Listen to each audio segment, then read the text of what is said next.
Hi friends, പുതിയൊരു വീഡിയോയിലേക്ക് എല്ലാവർക്കും സ്വാഗതം. വീഡിയോയിലേക്ക് പോകുന്നതിന് മുമ്പ് എൻ്റെ ചാനൽ നിങ്ങൾ ഫസ്റ്റായിട്ട് കാണുന്നവരാണെങ്കിൽ ഫസ്റ്റ് തന്നെ സബ്സ്ക്രൈബ് ചെയ്ത് ലൈക്ക് ചെയ്ത് സപ്പോർട്ട് ചെയ്ത് കാണാം. അപ്പോൾ നമുക്ക് വീഡിയോയിലേക്ക് പോകാം. ഫസ്റ്റ് തന്നെ ചന്ദ്രിക കുട്ടിയുടെ അടുത്തുനിന്ന് വരികയാണ്. അപ്പോൾ ലക്ഷ്മി ചോദിക്കുന്നുണ്ട് ചന്ദ്രികയെന്ന്. അപ്പോൾ ചന്ദ്രിക ഒരു ശബ്ദമൊന്നുമില്ലാതെ അനക്കയില്ലാതെ വന്നിട്ട് ഒരിടത്ത് ഇരിക്കുകയാണ്. പിന്നെ സിദ്ധു ഡോക്ടറെ അടുത്ത് വന്ന് പറയുകയാണ്, ഡോക്ടർ മലറിന് ലിവർ കൊടുക്കാൻ വേണ്ടിയിട്ട് മഹേഷ് സമ്മതിച്ചു. അപ്പോൾ ചന്ദ്രികയ്ക്കും സമ്മതമാണ്. ഡോക്ടർ അതിനുള്ള എല്ലാ കാര്യങ്ങളും സ്റ്റാർട്ട് ചെയ്തോളൂ. അപ്പോൾ ഡോക്ടർ പറയുകയാണ്, നല്ല കാര്യം. ഇതാദ്യം മഹേഷിനെ അറിയിക്കൂ. ഞാൻ എല്ലാ ടെസ്റ്റുകളും എടുക്കാൻ വേണ്ടി പറയാം. ശരി ഡോക്ടർ. ഡോക്ടർ ഡിലേ ആക്കാതെ വേഗം ഒന്ന് ചെയ്യണേ. Okay, sure. ഡോക്ടർ ഉടൻ തന്നെ സിസ്റ്ററെ വിളിച്ച് പറയാണ്, സിസ്റ്റർ മഹേഷിനെ കൊണ്ടുപോയി പെട്ടെന്ന് തന്നെ എല്ലാ ടെസ്റ്റുകളും നടത്ത്. Okay doctor. പിന്നെ കാണിക്കുന്നത് സിദ്ധുവിൻ്റെ കൂട്ടുകാരനെയാണ്. അപ്പോൾ കൂട്ടുകാരൻ അവിടെ ഒരു ചായക്കടയിൽ ചായ കുടിച്ചുകൊണ്ടിരിക്കുന്ന സമയത്ത് മഹേഷിൻ്റെ ഭാര്യ അങ്ങോട്ടേക്ക് പോകുന്നത് കണ്ടു. എന്താ ദീപേ, നീ ക്ഷേത്രത്തിൽ പോവാണോ? അന്ന് നീ എൻ്റെ കയ്യിൽ നിന്ന് രക്ഷപ്പെട്ടു, ഇന്നിനി രക്ഷപ്പെടില്ല. അവൻ ഉടൻ തന്നെ പോലീസിനെയാണ് വിളിച്ചത്. പറഞ്ഞോളൂ സാർ. ദീപയെ കണ്ടതും ദീപ അമ്പലത്തിലേക്ക് പോകുന്നതും ഒക്കെ പോലീസിനോട് പറഞ്ഞു കൊടുത്തു. അപ്പോൾ പോലീസ് പറയാണ്, ശരി, ഞങ്ങൾ വരുന്നത് വരെ നിങ്ങൾ അവിടെ വെയിറ്റ് ചെയ്യണം. അവരെ ഒന്ന് ഫോളോ ചെയ്ത് കണ്ടുപിടിക്കുകയും ചെയ്യണം. ശരി, ഓക്കെ സാർ, ഞാൻ പോവാം. നിങ്ങൾ എത്തിയാൽ ഉടൻ വിളിക്കാം ഞാൻ. ജവഹർ നഹർ സെക്കൻഡ് സ്ട്രീറ്റിലെ മറ്റുള്ള പോലീസിനോട് പറയാണ് അതുവഴി വണ്ടി എടുക്കാൻ വേണ്ടിയിട്ട്. പിന്നെ മഹേഷിന് സിദ്ധുവിൻ്റെ കൂട്ടുകാരനും ബാക്കിൽ തന്നെ ഉണ്ട്. അവൾ പെട്ടെന്ന് പുറകിൽ തിരിഞ്ഞ് നോക്കുന്ന സമയത്താണ് രാജീവിനെ കണ്ടത്. എന്നിട്ട് പറയാണ്, ഇത് രാജീവനല്ലേ, ഇവൻ്റെ കണ്ണിൽ തന്നെ വന്ന് പെട്ടല്ലോ. രാജീവനെ കണ്ടതും അവൾ പെട്ടെന്ന് ഓടി രക്ഷപ്പെടാൻ വേണ്ടി പോവാണ്. അവൾ ഓടി രക്ഷപ്പെടുകയാണ്. അപ്പോൾ അവൻ പിറകെ ഓടുന്നുണ്ട്. ഓടരുത്. ദീപയെ ഓടല്ലേ, അവിടെ നിൽക്കാനല്ലേ പറഞ്ഞ, അപ്പോഴേക്കും പോലീസ് വണ്ടിയും വന്ന് അവളെ മുന്നിൽ തന്നെ വന്ന് നിർത്തി. അതിൻ്റെ പിറകിലേക്ക് ഓടാൻ വേണ്ടി പോകുമ്പോൾ രാജീവനും പിറകിലുണ്ടായിരുന്നു. നിൽക്കടി അവിടെ, ഇനി നീ ഞങ്ങളുടെ കയ്യിൽ നിന്ന് രക്ഷപ്പെടാൻ പോകുന്നില്ല. അപ്പോൾ പോലീസ് പറയാണ്, നീ തന്നെ വന്ന് വണ്ടിയിൽ കയറിയാൽ നല്ലത്, അല്ലെങ്കിൽ ഞങ്ങൾക്ക് ബലം പ്രയോഗിക്കേണ്ടി വരും. ഞാൻ തന്നെ വന്നോളാം സാർ. അപ്പോൾ പോലീസ് കോൺസ്റ്റബിളിനോട് പറയാണ്, കോൺസ്റ്റബിൾ അവളെ വിളിച്ച് വണ്ടിയിൽ കയറ്റൂ. രാജീവനോട് പോലീസ് പറയാണ്, ഞാൻ ഇവരുടെ മൊഴി എടുത്തതിന് ശേഷം സാറിനെ വിളിക്കാം. Sir, okay sir. Mahendra sir Sidhu പുറത്ത് വന്നപ്പോൾ ചോദിക്കുകയാണ്, സിദ്ധു ഡോക്ടർ എന്ത് പറഞ്ഞു? അപ്പോൾ സിദ്ധു പറയാണ്, മലറിന് എത്രയും പെട്ടെന്ന് തന്നെ ഒരു ഓപ്പറേഷൻ എന്തായാലും ചെയ്തേ പറ്റുള്ളൂ. അപ്പോൾ അതിന് വേണ്ടിയുള്ള തയ്യാറെടുക്കാൻ വേണ്ടിയാണ് ഡോക്ടർ പറയുന്നത്. അവളുടെ ജീവന് തന്നെ ആപത്താണ് എന്നാണ് പറയുന്നത്. ചന്ദ്രിക മഹേഷ് മലറിന് ലിവർ കൊടുക്കുന്നതിന് സമ്മതിച്ചിട്ടുണ്ട്. അപ്പോൾ ലക്ഷ്മി അമ്മ പറയാണ്, നന്നായി, ഇപ്പോഴെങ്കിലും ചന്ദ്രികയ്ക്ക് മഹേഷിനോടുള്ള ദേഷ്യം കുറഞ്ഞല്ലോ. അപ്പം മേഘ പറയാണ്, മഹേഷ് നീ മലർ ജനിച്ചിട്ട് അവളുടെ മുഖം പോലും കാണാതെ പോയതുകൊണ്ടാണ് അവൾക്ക് ദേഷ്യം. എന്നാൽ ഇന്ന് നീ മലറിന് ജീവൻ കൊടുക്കാൻ വേണ്ടി പോവാ. ഇതുവരെ നിന്നോട് വെറുപ്പുണ്ടായിരുന്ന ചന്ദ്രിക ഇനി നീ അങ്ങോട്ട് നീ ചെയ്ത തെറ്റുകളൊക്കെ പുറത്ത് നിന്നെ മനസ്സിലാക്കും. നീ അവൾ സ്വീകരിക്കും. സിസ്റ്റർ വന്ന് ചോദിക്കുകയാണ്, ഇവിടെ ഈ മഹേഷ് ആരാണ്? ഞാനാണ് സിസ്റ്റർ. എങ്കിൽ ഇങ്ങോട്ട് വന്നോളൂ, ഡോക്ടർ നിങ്ങളുടെ എല്ലാ ടെസ്റ്റുകളും എടുക്കാൻ വേണ്ടി പറഞ്ഞിട്ടുണ്ട്. ശരി സിസ്റ്റർ, ഞാൻ വരാം. ലക്ഷ്മി അമ്മ ചന്ദ്രികയുടെ അടുത്ത് വന്നിട്ട് പറയാണ്, ചന്ദ്രികയെ ശരിയായ സമയത്താണ് നീ തീരുമാനമെടുത്തത്. കുറച്ചുകൂടി വൈകിയിരുന്നെങ്കിൽ കുഞ്ഞിൻ്റെ ജീവന് തന്നെ ആപത്തായേനെ. എൻ്റെ മോളുടെ ജീവൻ രക്ഷിക്കാൻ ഞാൻ എന്ത് വേണമെങ്കിലും ചെയ്യും അമ്മേ. മേഘ പറയാണ് ചന്ദ്രികയോട്, മഹേഷ് നിന്നോടും നിൻ്റെ കുഞ്ഞിനോടും ചെയ്ത ദ്രോഹത്തിന് ഇന്നാണ് പ്രായശ്ചിത്തം ചെയ്യുന്നത്. നീയാണ് മഹേഷിനെ മനസ്സിലാക്കേണ്ടത്. അപ്പോൾ സിസ്റ്റർ മഹേഷിനെ കൊണ്ടുപോയിട്ട് ഇവിടെ ഇരിക്കുമെന്ന് പറഞ്ഞ് ടെസ്റ്റുകളൊക്കെ തുടങ്ങുകയാണ്. അവൻ മുമ്പ് വളരെ മോശക്കാരനായിരുന്നു, പക്ഷേ ഇപ്പോൾ അവൻ ശരിക്കും മാറി. സിദ്ധുവിനോട് പറയാണ്, എന്താ സിദ്ധു, ഞാൻ പറഞ്ഞത് ശരിയല്ലേ? മുതൽ ചന്ദ്രിക മഹേഷിനെ വെറുക്കാതെ അവൻ്റെ ഒപ്പം സന്തോഷത്തോടെ ജീവിക്കണം. ചന്ദ്രിക ഒരു ദീർഘശ്വാസത്തോടെ സിദ്ധുവിനെ നോക്കുകയാണ്. മേഘ മനസ്സിൽ ചിന്തിക്കുകയാണ്, മഹേഷിനെയും ചന്ദ്രികയെയും എങ്ങനെയാണ് ഒരുമിപ്പിക്കാൻ പോകുന്നതെന്ന് കണ്ടോ? സിദ്ധുവിനെ നോക്കിയിട്ട് ആലോചിക്കുകയാണ്. പിന്നെ മഹേന്ദ്ര സാർ പറയാണ്, സിദ്ധു ഡോക്ടർ. അപ്പോൾ സിദ്ധു ഡോക്ടറോട് ചോദിക്കുകയാണ്, ഡോക്ടർ എന്തായി? ഡോണ്ട് വറി, മഹേഷിൻ്റെ ടെസ്റ്റ് റിസൾട്ടൊക്കെ പോസിറ്റീവ് തന്നെയാണ്. ഡോക്ടർ സിദ്ധുവിനോട് പറയാണ്, മഹേഷിന് മലറിന് വേണ്ടി ലിവർ ഡൊണേറ്റ് ചെയ്യാം. അപ്പോൾ അത് എല്ലാവർക്കും സന്തോഷമായി, ചന്ദ്രികയ്ക്കും. പിന്നെ ലക്ഷ്മി അമ്മ പറയാണ്, ചന്ദ്രികയെ ദൈവം നിന്നെ കൈവിട്ടില്ലേ ചന്ദ്രികയെ.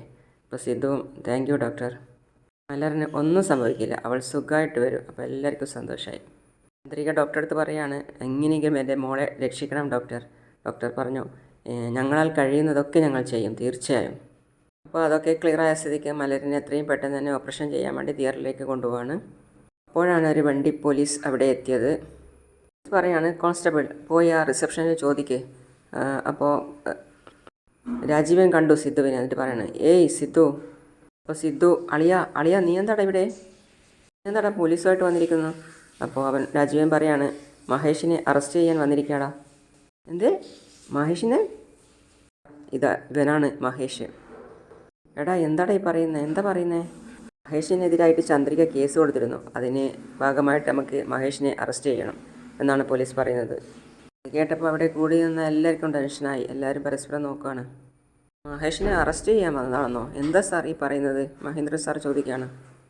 മഹേഷിനെ ചന്ദ്രിക വിവാഹം കഴിച്ചതായിട്ട് പറഞ്ഞ് പറ്റിച്ചിട്ട് ചന്ദ്രിക കേസ് കൊടുത്തില്ലേ? ഹോട്ടലിൽ മഹേഷ് ദീപയോടൊപ്പം ജീവിക്കുന്നില്ല എന്ന് പറഞ്ഞ് മൊഴി കൊടുത്തിരുന്നു. പക്ഷേ ദീപയോടൊപ്പം ഇയാൾ ജീവിക്കുന്നതായിട്ട് ദീപ തന്നെ മൊഴി തന്നിട്ടുണ്ട്. ദീപ തന്ന മൊഴി അനുസരിച്ച് മഹേഷ് പറഞ്ഞതൊക്കെ കള്ളാണെന്ന് മനസ്സിലാക്കിയിട്ട് അയാളെ അറസ്റ്റ് ചെയ്യാനാണ് ഞങ്ങൾ വന്നിട്ടുള്ളത്. അപ്പോൾ മേഘ പറയാണ്, മഹേഷിന് സർജറി നടക്കാൻ വേണ്ടി പോവുക. ഇപ്പോൾ ഇയാളെ അറസ്റ്റ് ചെയ്യണമെന്ന് പറഞ്ഞാൽ സർജറിയോ? അപ്പോൾ സിദ്ധു പറയാണ്, സാർ ഞാൻ പറയാം സാർ. മലറിന് സംഭവിച്ച എല്ലാ കാര്യങ്ങളും വിശദമായിട്ട് സാറിനോട് പറഞ്ഞു കൊടുക്കുകയാണ് സിദ്ധു. എല്ലാം മനസ്സിലാക്കിയിട്ട് സാർ പറയാണ്. അത് കേട്ട് സിദ്ധുവിനോട് പോലീസ് പറയുകയാണ്, സാർ എനിക്കിതിനെപ്പറ്റി ഒന്നും ചെയ്യാൻ വേണ്ടി പറ്റില്ല. ഞാൻ കോടതിയിൽ ഹാജരാക്കിയിട്ട് അതിനുശേഷം വേണ്ടതുപോലെ നിങ്ങൾ ചെയ്തോ. സിദ്ധു പറയാണ്, സാർ. അപ്പോൾ കോൺസ്റ്റബിളിനോട് പോലീസ് പറയാണ്, നിങ്ങൾ എത്രയും പെട്ടെന്ന് തന്നെ മഹേഷിനെ. സിദ്ധു ചോദിക്കുകയാണ്, അപ്പോൾ അറസ്റ്റ് ചെയ്യാതിരിക്കാൻ വേറെ വഴിയൊന്നുമില്ലേ? അപ്പോൾ സാർ പറയാണ്, ഒരു വഴിയുണ്ട്. എന്താ സാർ അത്? അപ്പോൾ സാർ പറയാണ്, ചന്ദ്രിക മഹേഷിനെതിരായി കൊടുത്ത കേസ് ആ കംപ്ലൈൻറ്റ് പിൻവലിച്ചാൽ ഞങ്ങൾക്ക് ഇയാളെ അറസ്റ്റ് ചെയ്യേണ്ട ഒരു ആവശ്യമില്ല. പിന്നെ മഹേഷ് തന്നെ ചന്ദ്രികയോട് പറയാണ്, ചന്ദ്രികയെ എനിക്കെതിരായി നീ കൊടുത്ത കംപ്ലൈൻറ്റ് പിൻവലിക്ക്, എങ്കിലേ ഇവരെന്നെ വെറുതെ വിടൂ. അപ്പം തന്നെ ചന്ദ്രിക പറയാണ്, നിങ്ങൾക്കെതിരായി കൊടുത്ത കേസ് എനിക്ക് പിൻവലിക്കാൻ പറ്റില്ല. ഓ, പിൻവലിക്കില്ല അല്ലേ? അപ്പം നിനക്ക് മോളെക്കുറിച്ച് ഒരു ചിന്തയില്ല അല്ലേ? ഞാൻ ജയിലിൽ പോകണം അല്ലേ? അതാണ് നിനക്ക് പ്രധാനം. അവളുടെ ജീവൻ വിലയില്ല അല്ലേ? ശരിയല്ലേ? അപ്പോൾ സിദ്ധുവും പറയാണ്, ചന്ദ്രികയെ ഇപ്പോൾ ചിന്തിച്ചിരിക്കാൻ സമയമില്ല. മഹേഷ് തെറ്റ് ചെയ്തിട്ടുണ്ട്, ശരി തന്നെ. പക്ഷേ ഈ അവസ്ഥയിൽ മഹേഷിനെയും മലരിനെയും നോക്കുമ്പോൾ നമുക്ക് മലരിൻ്റെ ജീവനാണ് പ്രധാനം. അതുകൊണ്ട് മഹേഷിനെതിരെയുള്ള കേസ് ദയവ് ചെയ്ത് അങ്ങ് പിൻവലിച്ചേക്ക് ചന്ദ്രികയെ. അപ്പോൾ ലക്ഷ്മി അമ്മ പറയാണ്, ചന്ദ്രികയെ മഹേഷ് തെറ്റ് ചെയ്തു എന്നുള്ളത് നമുക്ക് തെളിഞ്ഞു കഴിഞ്ഞു. കോടതി അവനെ ശിക്ഷിച്ചില്ലെങ്കിലും ഭഗവാൻ അവൻ ചെയ്ത തെറ്റിന് ശിക്ഷ കൊടുക്കും. ആ കാര്യമെല്ലാം നീ മറന്നിട്ട് കുഞ്ഞിനെ രക്ഷിക്കാനുള്ള വഴി നോക്ക്. ചന്ദ്രിക ആലോചനയിലാണ്. അപ്പം മഹേഷ് സാറിനോട് പറയാണ്, സാർ നിങ്ങളെന്നെ അറസ്റ്റ് ചെയ്ത് ജയിലായിക്കോളൂ. സ്വന്തം കുഞ്ഞിൻ്റെ ജീവനേക്കാൾ ഇവൾക്ക് ഞാൻ ജയിലിൽ പോകുന്നതാണ് ഇഷ്ടം. അങ്ങനെയെങ്കിൽ ഞാൻ ജയിലിൽ പോയിക്കോളാം സാർ. പക്ഷേ ചന്ദ്രികയെ, എൻ്റെ മോൾക്ക് എന്തെങ്കിലും സംഭവിച്ചാൽ ആ കുറ്റബോധം നിന്നെ കൊല്ലാതെ കൊല്ലും. അത് ഓർമ്മയിലിരിക്കട്ടെ. എന്നെ അറസ്റ്റ് ചെയ്യൂ സാർ. അപ്പോൾ പോലീസ് പറയാണ്, കോൺസ്റ്റബിൾ പോയി ഇയാളെ ഡ്രസ്സൊക്കെ മാറ്റിയിട്ട് കൊണ്ടുപോവാ. മഹേന്ദ്ര സാർ പറയാണ്, ചന്ദ്രികയെ എന്താ ചിന്തിക്കുന്നത്? മഹേഷിനെ അറസ്റ്റ് ചെയ്യേണ്ട എന്ന് പോലീസിനോട് പോയി പറയും. നമുക്കിപ്പോൾ മലരാണ് പ്രധാനം. ലക്ഷ്മി അമ്മയെ പറയാണ്, ചന്ദ്രികയെ ഇതിപ്പോൾ ആലോചിക്കാനുള്ള സമയമല്ല. നിൻ്റെ കാര്യത്തിൽ മഹേഷ് ഒരുപാട് തെറ്റ് ചെയ്തിട്ടുണ്ട്. പക്ഷേ ഇപ്പം നമുക്ക് വലുത് മലരാണ്. അവൻ ചെയ്ത തെറ്റിന് ശിക്ഷ കൊടുക്കാനായി നീ നിൻ്റെ കുഞ്ഞിനെ നഷ്ടപ്പെടുത്തരുത്. മഹേഷിനെ കൂട്ടി പോലീസ് പോകുന്ന സമയത്ത് എല്ലാവരും ചന്ദ്രികയോട് പറയാണ്, ചന്ദ്രികയെ ഈ ഒരു പ്രാവശ്യത്തേക്ക് നീ തെറ്റ് ക്ഷമിക്ക്, നീ മലരിന് വേണ്ടി അവനെ വിളിക്ക് എന്നൊക്കെ പറയാണ് എല്ലാവരും. മഹേന്ദ്ര സാറോ ലക്ഷ്മിയോ ഒക്കെ എല്ലാവരും പറയാണ് ചന്ദ്രികയോട്. ചന്ദ്രിക പെട്ടെന്ന് ബോധത്തിൽ നിന്നും ഞെട്ടി എണീറ്റ് പറയാണ്, ശരി സാർ, ഞാൻ മഹേഷിനെതിരെ കൊടുത്ത കേസ് പിൻവലിക്കാം. അങ്ങനെ ചന്ദ്രിക സമ്മതിച്ചപ്പോൾ എല്ലാവർക്കും സന്തോഷമായി. എല്ലാവരും പരക്കെ പോയി വിളിക്കുകയാണ്. അതായത് സിദ്ധു, രാജീവനും ഒക്കെ പോലീസിൻ്റെ അടുത്ത് പോയിട്ട് വിളിക്കുകയാണ്. മഹേഷിനെ വിളിക്കാൻ വേണ്ടി പോവാണ്.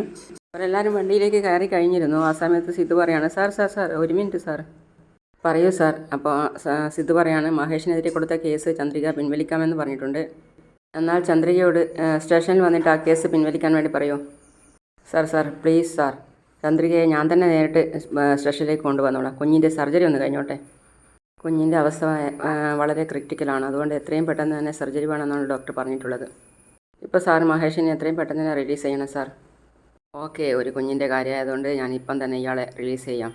സാർ പറഞ്ഞതുപോലെ തന്നെ സർജറി കഴിഞ്ഞതും ചന്ദ്രികയോട് സ്റ്റേഷനിൽ വരാൻ വേണ്ടി പറയൂ. അപ്പോൾ സിദ്ധു പറയാണ്, ഉറപ്പായി ഞാൻ കൂട്ടിക്കൊണ്ടുവരും സാർ. മഹേഷ്, നിങ്ങൾക്ക് പോകാം. കോൺസ്റ്റബിൾസ് വണ്ടിയിലേക്ക് കയറും. രാജീവ്, നീ ഒന്ന് നോക്കിക്കോ, ഞാനെല്ലാ ഫോർമാലിറ്റീസ് നോക്കിയിട്ട് ചെയ്യാം. അപ്പോഴേക്കും ഡോക്ടർ വന്നു. ഡോക്ടർ പറയുകയാണ്, എന്താ പ്രശ്നം, എന്താ ഇത്ര ഡിലേ ആക്കുന്നത്? അപ്പോൾ സിദ്ധു പറഞ്ഞു, ഇല്ല ഡോക്ടർ, ഒന്നുമില്ല, ഒരു പ്രശ്നവുമില്ല, എത്തിക്കഴിഞ്ഞു. സിസ്റ്റർ, ഇയാളെ എത്രയും പെട്ടെന്ന് റെഡിയാക്കിയിട്ട് തിയേറ്ററിലേക്ക് കൊണ്ടുവരും. ആ ചന്ദ്രികയെ എന്ന് വിളിച്ച് ലക്ഷ്മി അമ്മ ചന്ദ്രികയെ ഒരിടത്ത് ഇരുത്താൻ വേണ്ടി കൊണ്ടുപോയിട്ടാണുള്ളത്. വരൂ, എല്ലാവരും ഒരു സ്ഥലത്ത് ഇരിക്കാൻ വേണ്ടി പോയി. ഞാൻ ഒന്നും ആലോചിച്ചില്ല, എത്രയും പെട്ടെന്ന് തന്നെ മലരിൻ്റെ ഓപ്പറേഷൻ സർജറി നടക്കുകയാണ്. പിന്നെ ചന്ദ്രിക പറയാണ്, ദേവി മഹാമായ ഈ അവസ്ഥയിൽ നിന്നും അങ്ങ് വേണം എൻ്റെ മോളെ രക്ഷിക്കാൻ എന്ന്. ലക്ഷ്മിയമ്മ പറയാണ്, നമ്മൾ പ്രാർത്ഥിക്കുന്ന ദൈവങ്ങൾ നമ്മളെ കൈവിടില്ല മോളെ. അങ്ങനെ മലൻ്റെ ശസ്ത്രക്രിയ എത്രയും പെട്ടെന്ന് തന്നെ നടക്കുകയാണ്. അപ്പം ചന്ദ്രിക പുറത്ത് നിന്ന് പ്രാർത്ഥിച്ചുകൊണ്ടേയിരിക്കുകയാണ്. അങ്ങനെയാണ് ഇന്നത്തെ കഥ അവസാനിക്കുന്നത്. അടുത്ത വീഡിയോ ആയിട്ട് ഇവിടെ വരുന്നതാണ്. അതുവരേക്കും ബൈ ബൈ.